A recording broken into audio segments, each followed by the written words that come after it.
following program on Derana 24 is classified for general audience. It is intended for all ages. It contains little or no violence, no strong language, and little or no sexual dialogue or situations.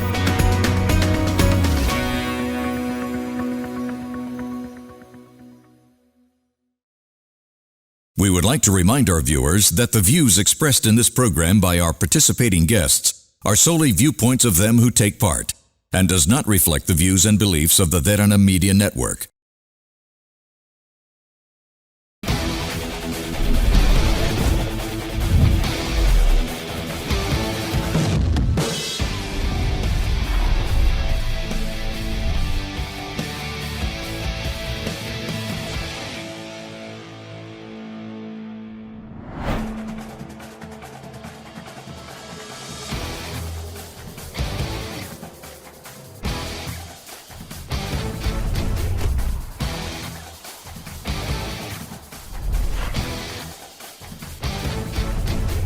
Welcome down to Gen XYZ right here on Derana 24. Well, today we bring to you a different flavor. This is to do with fitness. If you're a youth member wondering exactly what you need to do when it comes to choosing the exact thing that you need in order to grab hold of your desired body and physique, well, that is exactly what we're bringing to you today. And this is two absolutely brilliant individuals, by the way. The one that you saw literally jumping on like a monkey. Man, amazing, okay, honestly, it's Yohan and Emmy. So thank you so much for doing this right on with us. And with the first question, I got to jump and throw right at you, Yohan, is basically fitness is something that you didn't necessarily do when you were actually young, but you did swimming, you did this, okay.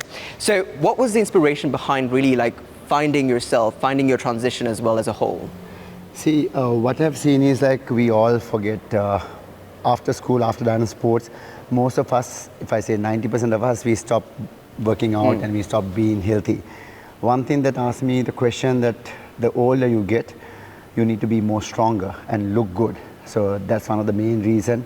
And I want to keep myself healthier. Yes. So I want to preach that language to others as well. So that's one of the reasons why I selected fitness industry. Fitness as well. I mean, I think you're doing wonders in the industry. Yes. Emmy, if you would, in 5 words, what would you describe your transition to be in fitness? So basically, I was a very skinny kid. It's going to take more than 5 words. I was a very skinny kid. I was 48 kilos in my 20s. So then I started working out.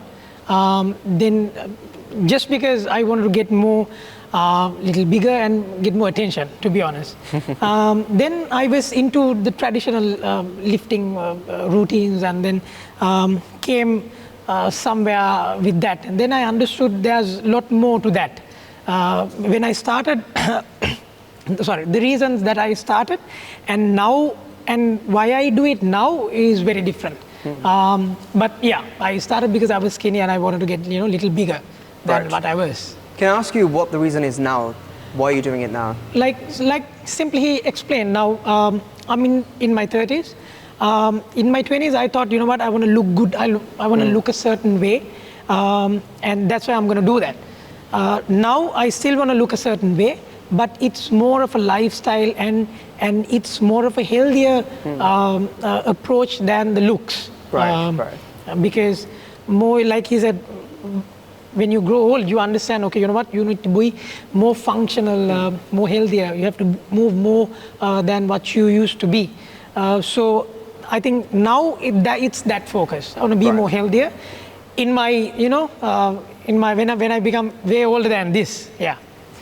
Amazing. I feel like one thing that I want to really ask you is when it comes to nutrition and stuff, right? Yeah. Because I think that is the major problem, and I feel like that's exactly what the youth members watching now as well find it very hard. Sure. Right? So youth members watching in right now, what's the key message you have for them when it comes to why it's important to focus on their health and their regime and their fitness? Yeah. First of all, I think the youth now than it was before, they are more into fitness and working out stuff. It's good. That's the start. But you also need to understand there are, I would say, how we see fitness is it's 3 dots. The workout, your nutrition, and then your rehab. If you are going to tick your workout box, for you to be in a sustainable fitness journey, you need to tick your nutrition and your rehab boxes also. Right. So the best thing is just read more, just get your knowledge up on those two other boxes also, because what you do here is 50%. Like, to be honest, they say it's 70%, 30%, other 70 is your nutrition. We would say it's 50-50. You need to find the balance. There are few things.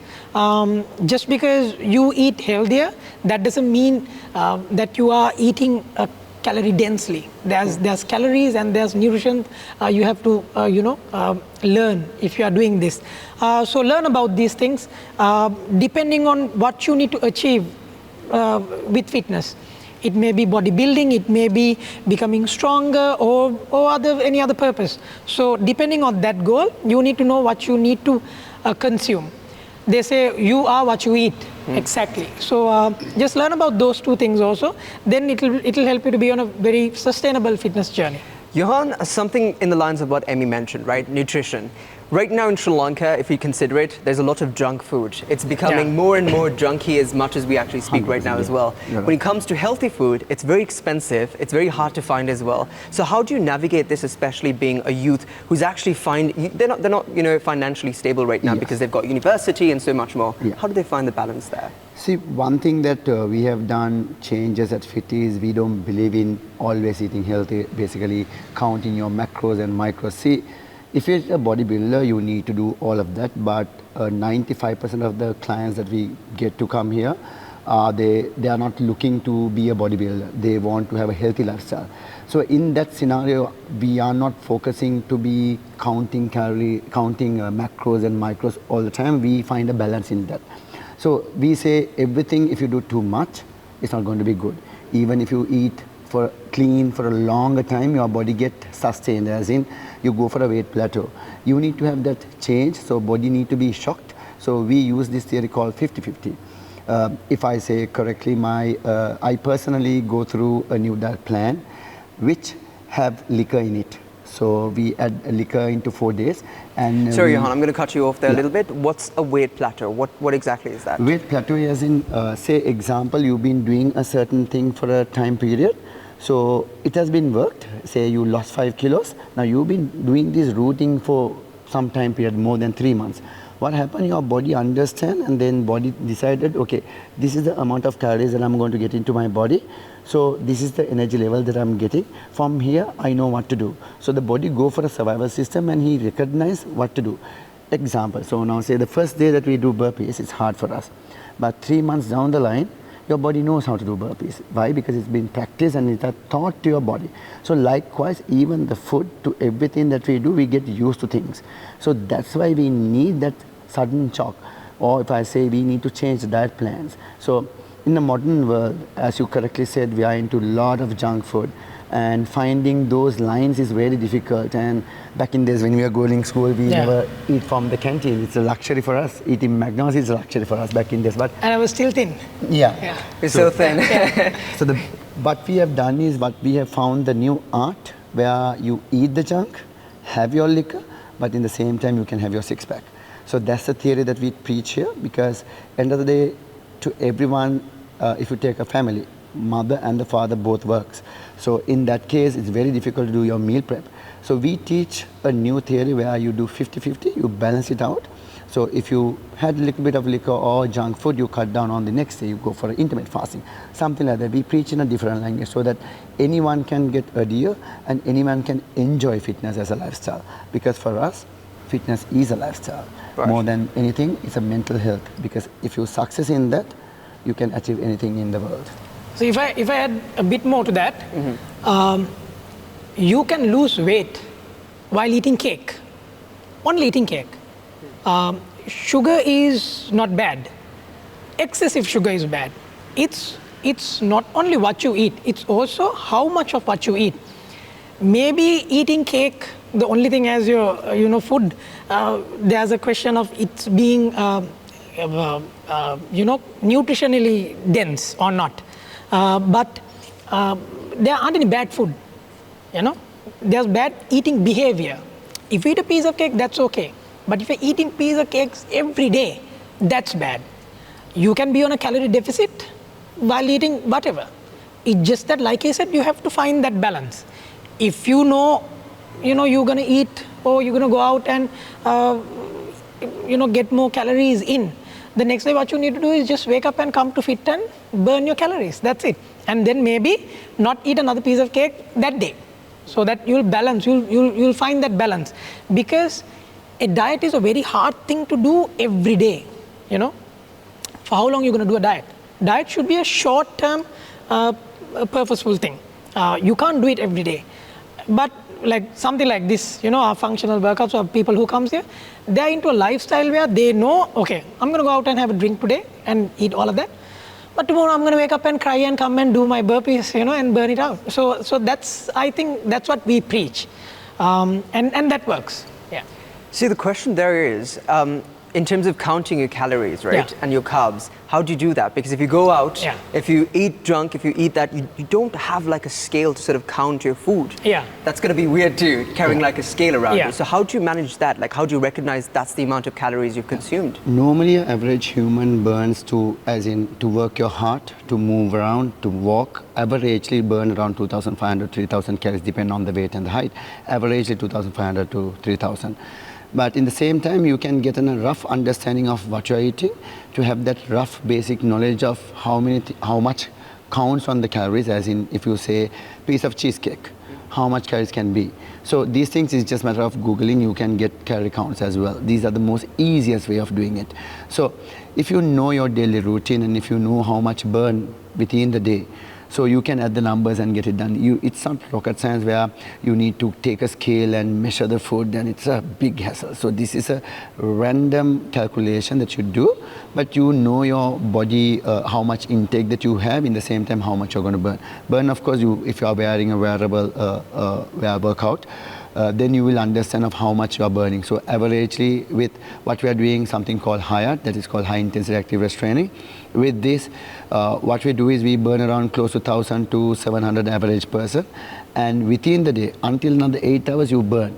That's the beauty of this product. So it will burn for another 8 hours even though you don't work out. So you easily burn around close to 3,500 to 4,000 calories. Most of us, we eat maximum of 3,000, 3,200. Unless you are into sport, you need more energy. So in that case, you add more calories, but average human will stop at 3,500 maximum, if I say. So that's with our body type. Sri Lankans mostly will go up to maximum 3,500 calories. Right. In terms of, it sounded very, you simplified it, if I would put it that way. Yeah. Okay, so it's great. Yeah. But in terms of, someone that actually wants to sort of see exactly how they can sort of maintain what kind of workouts they have to do. Because if I'm being quite honest, in Sri Lanka, you have aerobics, you have Zumba, you have all sorts of, workout regimes and routines.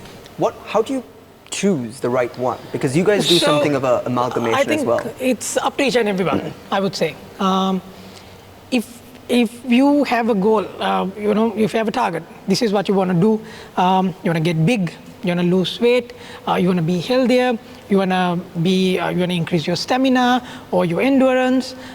So those are different targets, right? And there are a few options available.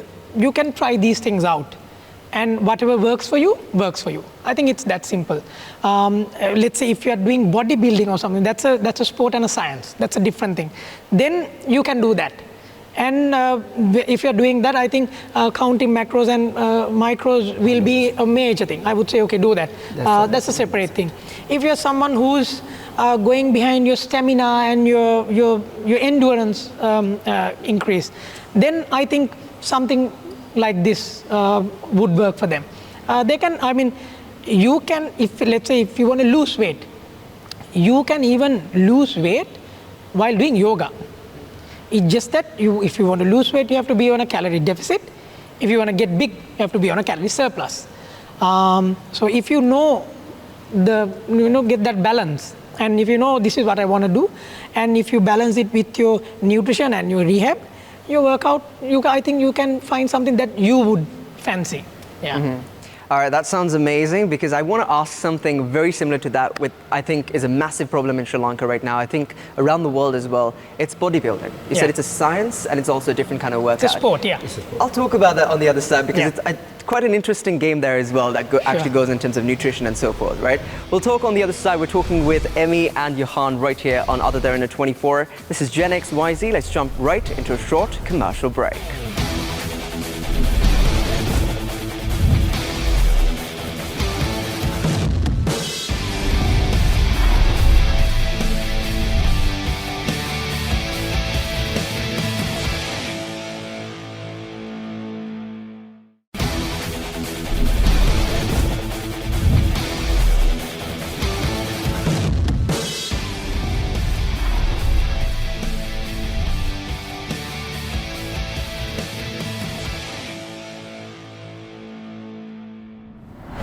Welcome down to Gen XYZ right here on Other Derana 24. We are talking to you about something very important. If you're a youth wondering exactly how you can achieve your desired body, well, that is exactly why we've got two absolutely astounded individuals. This is Yohan and Emmy. They're literally known on social media for their fitness. It's kind of a weird kind of regime that you guys do as well, so which is, man, kudos going out to you, okay? Like the burpees that you do, man, amazing, okay? But in terms of something that we mentioned before as well was bodybuilding, right? So bodybuilding is a little bit of a different ball game. It's a different nutritional ball game as well. And when it comes to your muscle gain, it's not easy to gain muscle in terms of protein that we consume, right?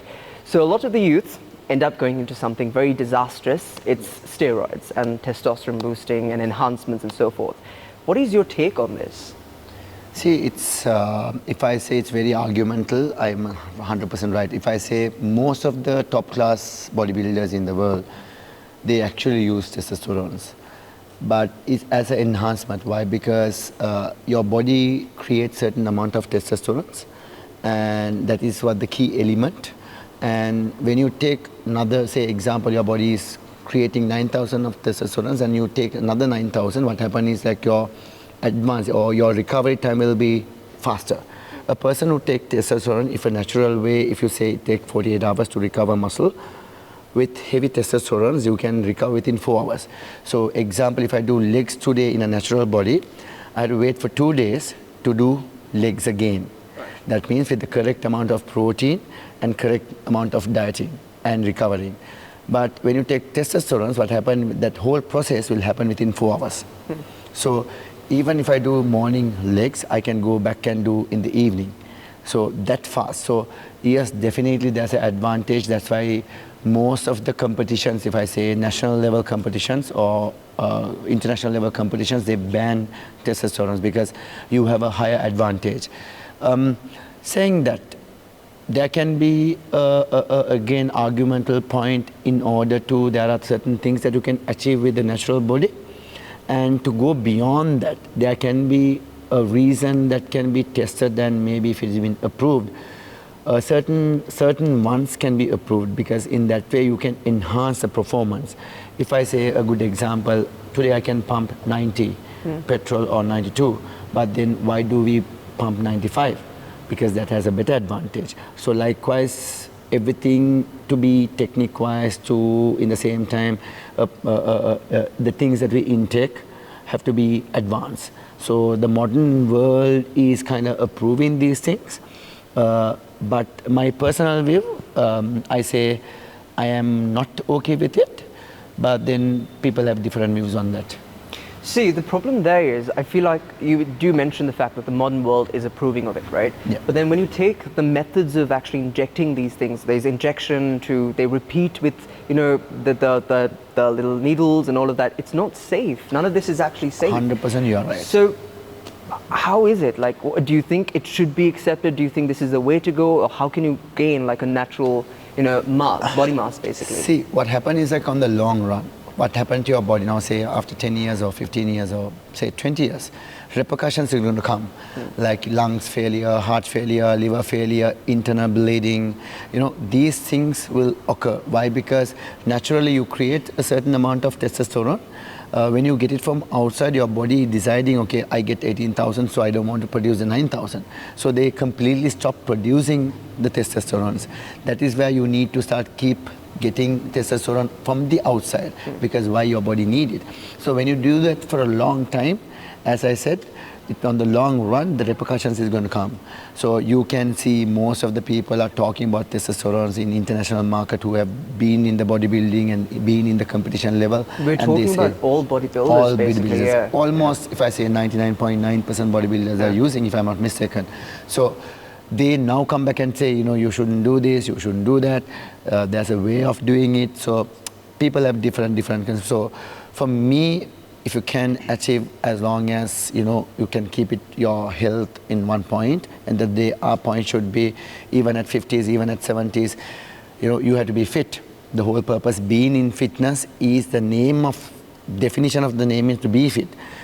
But by doing all of these things, and if your body get weaker, then there is no point of saying fitness. So for me, it's a different story. But when you come to bodybuilding, to have that balanced body or to achieve that balance, proper coordinations, you need to have this. I'm adding to this, it's each to their own, to be honest. Not like those days where this was so taboo. Now if you go on social media, it's very openly people endorse these things and they talk about this thing. One way, the best thing is there's more research available now. So my personal thing is stay natural as much as possible if you want to, because anyways, end of the day, it's something alien that you're putting into your body. But bodybuilding is a sport and a science itself.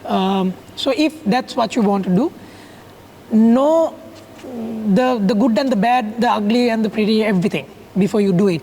Do the right way. Like I said, it's way easier now for you to get more research done on these things. You can learn, you can talk to other people. Even I think our doctors are way more knowledgeable about these things now. So if you're going to do this, do it if you have a purpose. Like let's say if you want to get into a bodybuilding competition, I would say okay, do it. Then there's some factor for you to justify it. If not, I would say don't do it. Try the natural way. And if you're going to do it by any chance, do your blood work, know your research, know the ugly and the pretty and the bad and the good, everything. Then you decide it. And do it in a safer environment and a safer platform. So you know this is what's going into your body. This is, the right thing. Get your supplies from the good people. There are so many people who are bringing these things down. And like I said, it's each to their own. Whoever who wants to do it, they'll always do it. So know what you're getting into, know your science behind it, your research behind it. Then I think it's up to you. But personally, I would say stay natural as much as possible. If you don't have a target like I want to win a competition like this, I want to win my pro card or something like this, and the ones who have done it. They would say the same thing, I would say, just know what you're getting into, and this is it. There can be good, and there are bad things also that follows with that good. So know what you're doing it.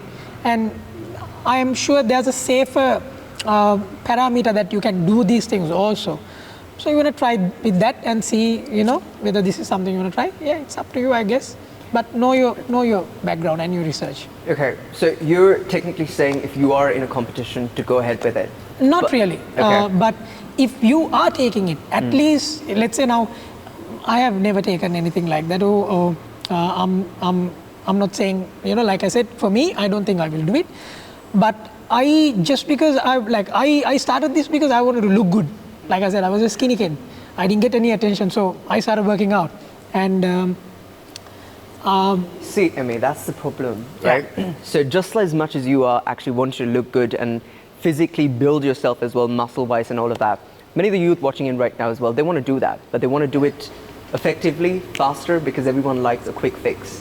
That is a quick fix. So is that the way to go, or not really, not at all? So know your research, because I'm sure if they do the research, they will know the darker side of it also. Because the brighter side is very visual. They have a nice physique, aesthetically pleasing, and you can do massive weights, and it's those are the good parts. So if they do their research, they'll know exactly what's the bad part is.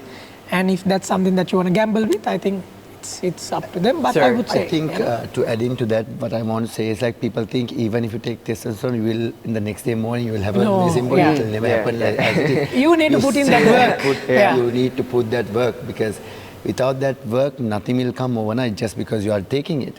So, as Amy correctly said, in according to our personal view, we are not encouraging to take it because that's not the right way, and because short term is not going to be sustaining.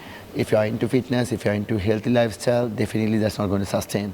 So for us, sustain is what matters, yeah. So for us, our key note is to make sure that you do it in a healthy way, put more sweat into it, work a bit harder more, you can achieve it. Exactly. Yeah. So I thought my prime time when I was swimming, I thought my prime time was when I was at my 18s to 20s. But I can definitely tell you that I am 20 times faster than what I thought, where I've been competing on national level. But still, now I know that I'm much more faster, even though after 10 to 15 years down the line. So it's all about what you put practice into your body. So I strongly say, in my personal opinion, not to go for it. So do as much as natural, but depend on your purpose. If it is lifestyle, have a six-pack and have a nice body, you don't want that. I mean, to be honest, I can name few athletes who look absolutely phenomenal and they're natural. Like, I want to be like them. Like, aesthetically, they are like looking damn nice. Their size, their definitions, all of that. So it is very much possible, to achieve that being natural. It's just you need to be very committed and have that focus, not only at the gym, even when you go out. Mostly when you go out, from your rest to your nutrition to what you eat, how much of what you eat, all of that matters for you to get that, definition, that kind of achievement. So if you can do that, I think that's you can do it without any of those things. Yohan, you actually, I think I saw an Instagram post about you as well, where you sort of bulked up. Yeah, you got a little fat, and then you reduced it as well. Yeah. Was this recently or? Recently, yes. Recently, actually, I took a break and I went up to close to 110 kilos. Okay. And within a month time, I came back to 77. Okay. So that's a subject that we do, and we change people with a very short time period. That's a magic that we do at FIT. So that's the quick fix that I'm talking about. So what would you tell the youth that are actually wanting that quick fix? How can they do that? So you come to FIT. I'll teach you how to do that, because see, we properly work out only for 15 to 20 minutes, and you feel like you're working out for days and days. But at FIT, what we do is we do that change like overnight kind of thing, because our main fixing part happening not only the body, to the mind. So the moment you fix your mind, achieving your body is just peanuts. It's just a piece of cake. So at FIT, that's what we preach. We preach the language, we preach, or if I say, we do that magic, how you do quick fixing without any substance. So that's the magic we have. So, but when you come to gaining, it's a different ball game altogether. If your purpose is to gain, I say losing weight is very easy. A lot of people think if you're at 110 kilos or if you're at 150 kilos or 60 kilos, oh my God, I won't be able to lose it. Actually speaking, those are the people who can easily lose. But fine-tuning that body is the most hardest part. Maintaining also easy if you know the art of it. So that's what we preach. Gaining is altogether a total different ball game. So that you need a amount of calories, the proteins, to what type of proteins that you need to take. So it's very important. From a skinny to be a masculine, from a fat person to come down to skinny is two different methods. In the same note, what I want to highlight is basically when you come to losing weight, people come and tell me, Yohan, I just want to lose only my tummy. And can I do crunches? Which is like I say, no, you can't do spot reduction, but you can do spot gaining. If you do only arms for the entire lifetime, yes, it will. But when you come to reducing weight, you can't. So we do in a different method. So we can fix people within a month. With like very short time. That's why we are very famous in the market. So I actually came I think 2 years back I came and I was actually having a conversation, and then Emmy was like, you come, you try it out. But I'm like, you guys are killing these people, literally. Because you're like pushing them, right? And to do burpees and whatnot. You're not used to it, because burpees is something very, very tough as well, because your heart just cannot take it. How do you like maneuver around that? Because at once you can't do like 10, 15, 20, at once you cannot do it. Yeah. So how do you maneuver around that? See, at the first month of fit, we always, when they come, whether you're a pro or no, we assign one of our trainers. So we don't go all the way for the heavy burpees. We teach the basic burpee, and we see the results, and we gradually increase. Now, say example, the first month you do 10 burpees, on the second month we won't say 20 burpees, we say 11 burpees. You take step by step. The moment you get used to it, the moment you start becoming better, that is the time we start pushing them. Even any human, example, even for me, I consider myself as 24/7 motivated guy. Still, even a trainer need a trainer. So you need that push, you need that support, morale, and in the same time you need that support mentally as well. So at FIT we do that 100% right. So you need that system to be in it, so that you will slowly change yourself as well. All right, amazing. Sounds absolutely astounding as well when it's coming from you, because as a motivational speaker as well. Good job, man. On the other side, something that Emmy actually mentioned as well is in terms of nutrition and protein, right? You need protein, you need pre-workouts and all of that. So we'll talk on the other side about that right here only on Gen XYZ, only on Other Than 24. So definitely stay tuned for more. Until then, we're going to jump into a short commercial break.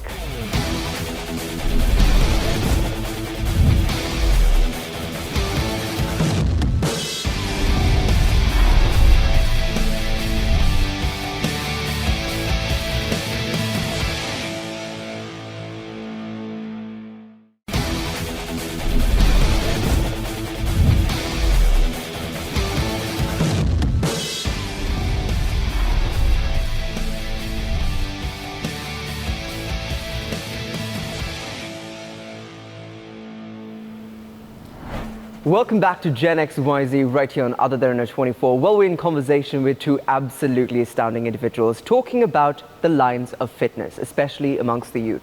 This is Emmy and Yohan. So thank you so much, by the way, for doing this as well and agreeing, giving us so much of an insight when we require, especially as a youth, right? Very confused, discombobulated as to what they need to do when it comes to achieving their body desires, right? Something else that we mentioned before in the previous segment was with regards to nutrition and protein. In order to gain muscle, in order to be fit, in order to have the biceps, in order to have the pecs and all of that, you need protein. And the amount of protein that we consume in terms of chicken breast and all of that is not sufficient to supplement your muscle. So is protein or whey protein good?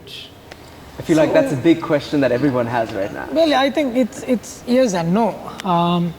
Because supplement, that word itself says it. It's a supplement. So I think we would say, what we say here is, if there's a requirement like that, just eat as much as you can, and for the amount that you can't take it, then maybe take that supplement if that's the case, and if there's a very specific target that you want to go for. If not, we would say get it from food. Because like I said, the word supplement is a supplement. It's going to help you. You can't depend on it 100%. So try to get it through food. And then if there's the lacking point, take that from your supplement. Adding to that, actually, there's a daily, if you're gaining muscles, there's a daily amount that you need to take it. Yeah. Take it. Say the world average is, say, per pound, 0.8. But if you're on the gaining side of it, what we say is like at least per pound, you have to take 2 grams of protein. So, and that also depends on what we take. Now see, someone on the losing weight side and still you want to develop the muscles also, I say whey protein is fine. But in Sri Lankan terms, I have heard a lot of people say, can I take a whey protein? Can I take a whey protein? Can I take a... They only talk about whey protein. There are other 6 types of protein as well. But a person, I always say, a person who wants to gain, you need to take a slow absorption, something like casein protein. So there are different types of protein that you should know which one is working for you. And again, so you have to know what your purpose is. With that, you can take the right amount of protein as Amy correctly said, it's a supplement. See whether you can cover with the daily food, but by any chance if you can't cover that amount, yeah, you can go for a protein shake. In Sri Lanka, or if I say most of the people do this mistake where you skip the meal and just take the protein shake, which is like a very wrong thing to do. It's not a meal. You can't replace a meal by a protein shake, which is very much, if I say, wrong. So I say you and also it's not only protein. You have to take your other macros and micros. Carbs is a very much of a factor, especially if you want to put on some mass. You have to have your carbs. But like I said, then you need to know how much of carbs you need to eat, protein you need to eat, depending on your target, what you want to look like. If you want to gain weight and gain mass, you have to be on a calorie surplus. From that surplus, how much of it is going to be protein? How much of it is going to be carbs and your fats? You have to check that depending on how you want to look like.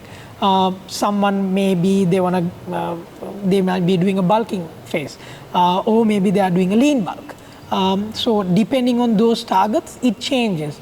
So like earlier we said, there's enough and more research and methods are available now for you to do your research. So I would say adding to that, I just want to highlight one thing that a lot of people have asked me, Yohan.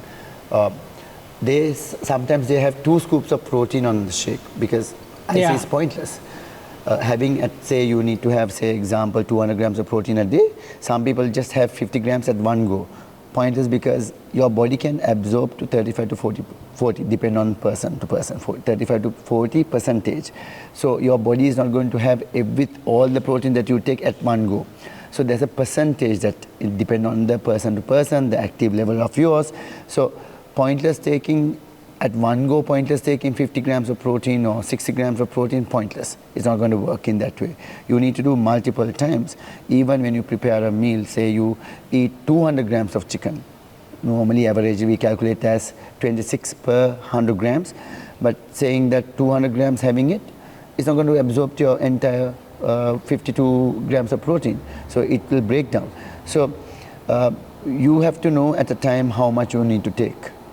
So these things matters. People think, okay, I take enough protein, but my mass are not coming up, my muscles are not coming up, and in the same time BCAA. So that also plays a major role in your creatine. These are the other supporting things that you need to talk about. It's just not only a protein shake, there are other things as well. But Yohan, isn't it all like very dangerous when it comes to your liver and all of that? It is.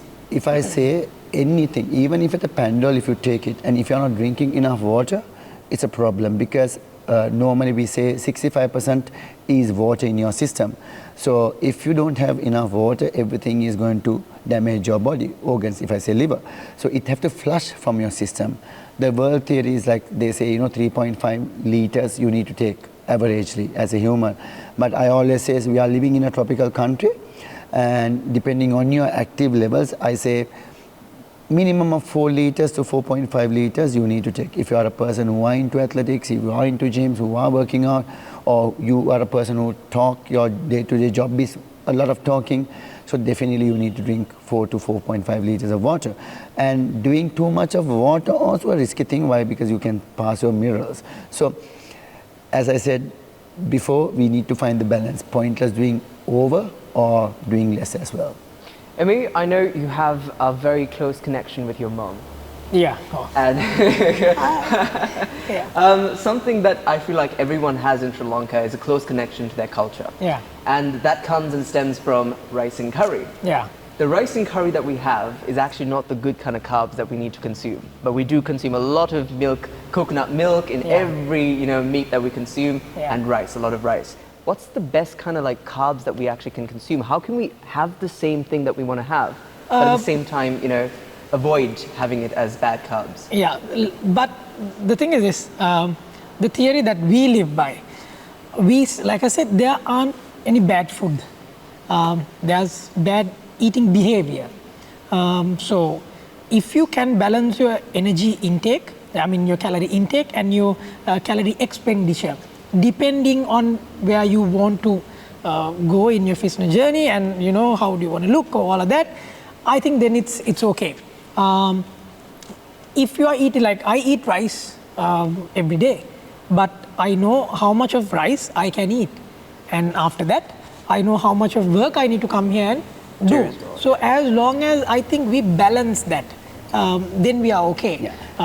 Adding to that, actually now Sri Lanka is very famous for rice and curry, and that's my favorite. I will never stop eating rice and curry. The problem that I see in Sri Lanka is the time that you eat and the amount that you eat. Yeah. What we do is in Sri Lanka, morning, most of the people missing the breakfast, and then you have a quick lunch. Night is where the time that you spend with your family. You properly whack at around 9, 9:30, 8. We do late dinner. Most of the Sri Lankan do late dinner. And the next thing, you sit in the TV and you sleep. So we, after a heavy meal, you straight away go to sleep. Whereas most of the European countries, they have their dinner at around 6:30, sometimes 5:30. So because of these reasons... And most of them, if I'm not mistaken, do a steak. They cut the carb component and they eat more protein because your body burns more calories while digesting protein than any other macros. So in that way, like when you go to sleep, your body is up and digesting that. So little things like that, I think if you can incorporate those things, if you can shift the times that you have your carb and the amount that you have. What is the right time to have these carbs? So like he said, if you're going to eat and go to sleep, I think that's a bad time.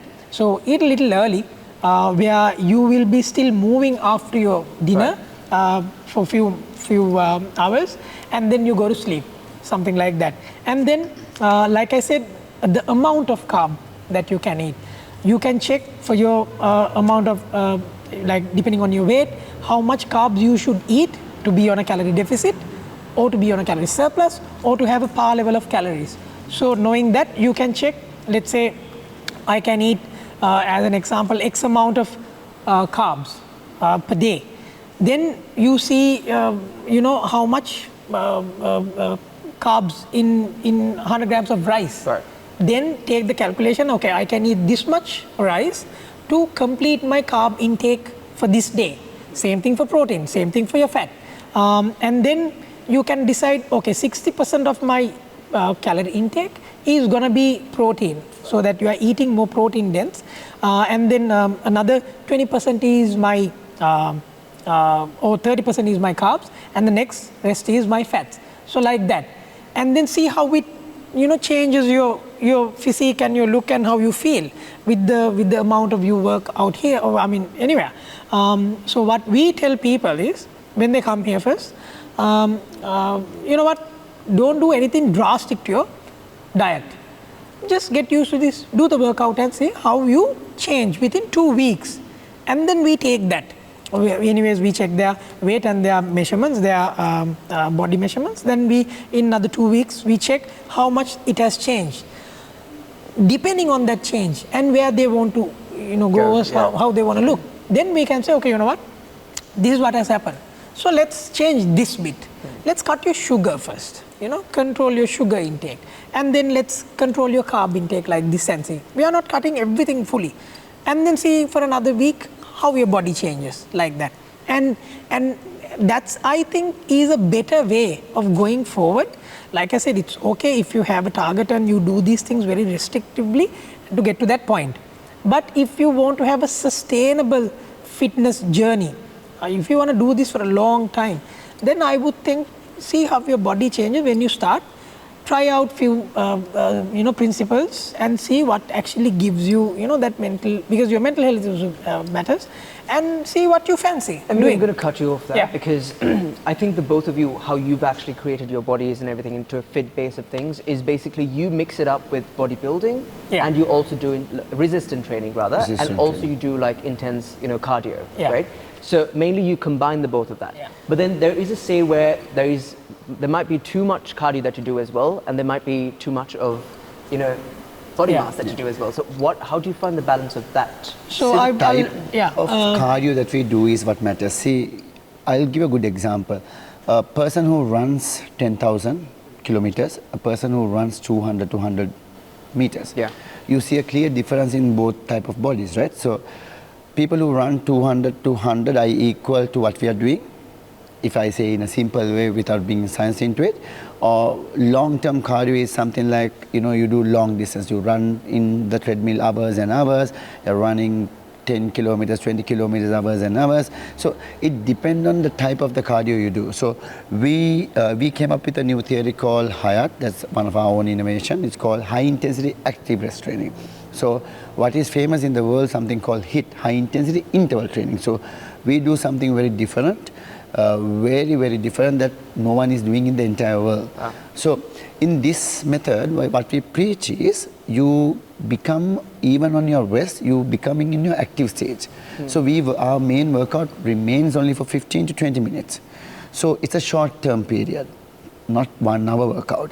We do a lot of warm-up, we do a lot of mobility, we do a lot of recovery. So in between we do that particular 15 to 20 minutes of really intense workout. So because of this, your fat percentage, or if I say fat burning method, will be much more higher. So these are the reasons. So you have to know, even when you say cardio, you should know what type of a cardio that you're going to do.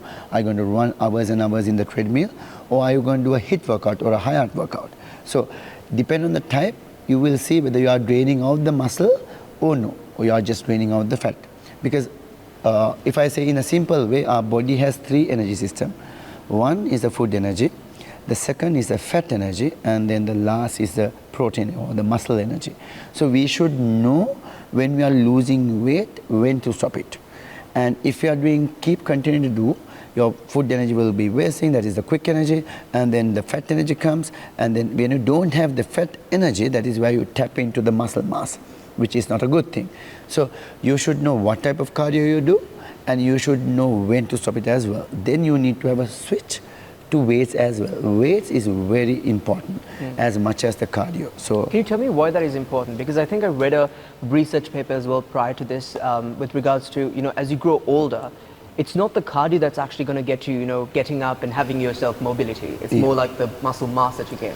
Because you lose 1% of muscle mass per year when you grow old. Like you said, in putting into terms, so what you described was movement-centric workouts and muscle-centric workouts.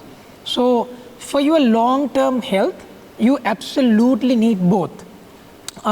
So what we preach here is a hybrid functional workout, where we have incorporated all of these lifting and working out routines together, and we do it in such way it is a cardio form. Like he said, it's HIAT, is active rest training. We do a functional workout.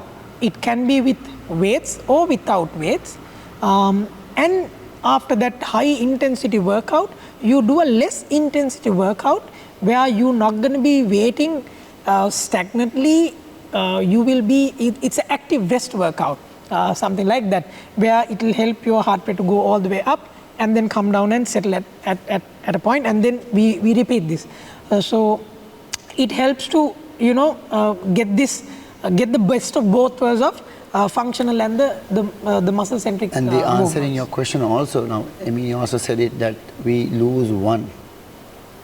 We are losing when we are going older, the absorption level, we are losing it. So it's very important to do compound movements to weights. Why? Because you need to break down the muscle. The moment you break down the muscle, your active level will be much more higher rather than doing anything. So you need to make sure that you break down your muscle to absorb again. Because if you notice, people who are working until 50s, 55, they are healthier. So that's what. So we need to make sure that we break it down and move forward. All right, so thank you so much for giving such an insightful, view onto what fitness is and your journeys as well personally. So thank you so much. And with that, of course, we'll join right back on a different episode, giving you a different flavor right here on Gen XYZ. Don't forget, if you do miss out on an episode, you can catch us on youtube.com/Other English. And with that, see you on a different episode. First things first, I'ma say all the words inside my head. I'm fired up and tired of the way that things have been. Oh, ooh, the way that things have been. Oh, ooh. Second thing, second, don't you tell me what you think that